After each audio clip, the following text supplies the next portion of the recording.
California High-Speed Rail Authority has released a copy of a 2013 report showing a large cost increase in the first leg of the project.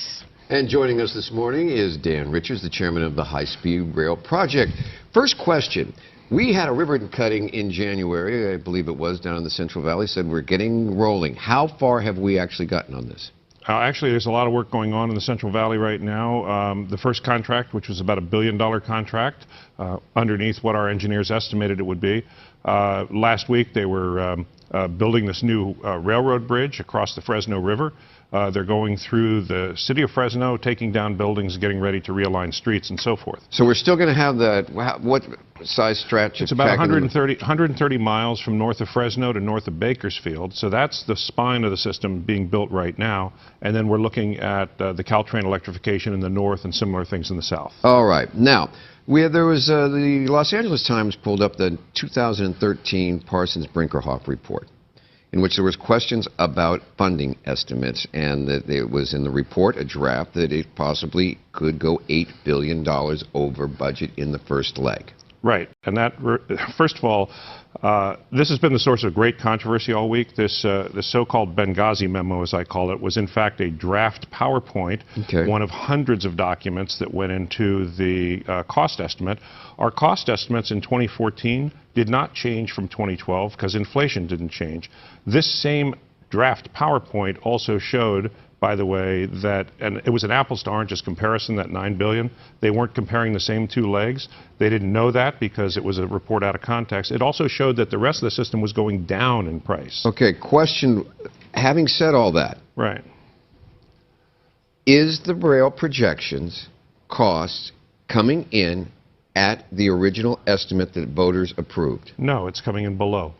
You're saying that it's going to come in below. Well, what I'm saying is right now it's coming in below. No, I realize that right now, but as we look ahead.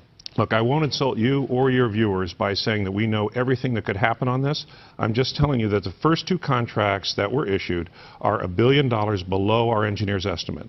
I'm telling you that as we're looking at the numbers right now, we think that we are tracking below the $68 billion that we told the public that this was going to cost. Okay, next question. How about timeline? Are we going to have this thing done in 7 years? I'm not sure about that. I'm not. We're looking at that right now. That could end up slipping a little bit. I don't know. We're looking at a new business plan that comes out in 2016, and we will have very definitive statements about time and cost at that point. When you say slipping a little, are we talking a year? Are we talking 2 years? Or are we talking 10 years? No, we're not talking 10 years. I'm just saying that I'm not sure that right now we can hold to the 2022 date. Now, the second big concern is funding for this. Right.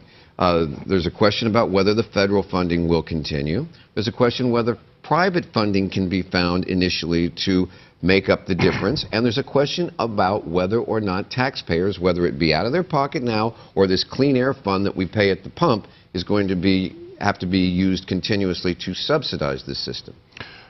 Well, first of all, let me just say that the federal funding is not going to, we're not counting on any further federal funding now. I think there will be in the future. We're not counting on any now. The private sector will come in. You used the word initially. They're not going to come in initially. And frankly, we don't think they should come in initially. It'd cost us too much. But ultimately, we see $20 billion of private funding for the system, about a third of the system.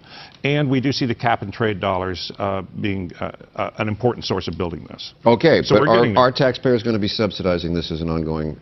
No, the bond measure. Yeah, the bond measure says by law that they cannot have an ongoing subsidy. Okay, well, we're going to hold you to that then, you should. All right, you better believe it. Okay. Okay. All right, now let's take a look at the weather out.